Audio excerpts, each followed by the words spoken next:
Hi guys, it's Mooregirl and welcome back to my channel. Well, today is Wednesday. Yes guys, it is Goodwill Wednesday. So today's video is going to be how I restore my Goodwill finds.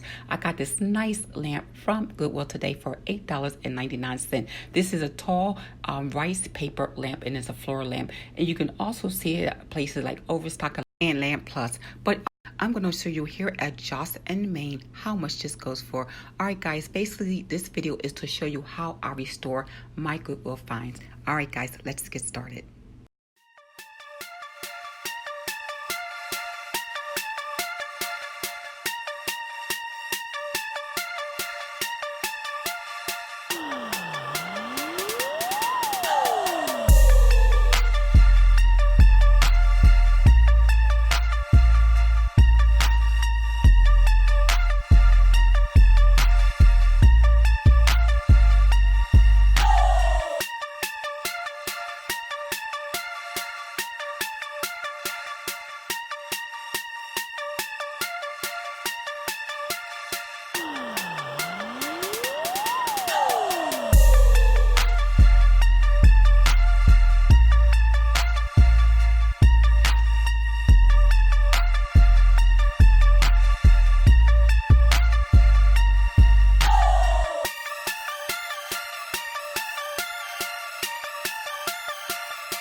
Okay guys, I got this shelf from the Goodwill last week for $4, I believe, and 75 cents. It was 20% off. And this is for my new coffee station. And again, I just repainted the whole thing with gloss lacquer white paint.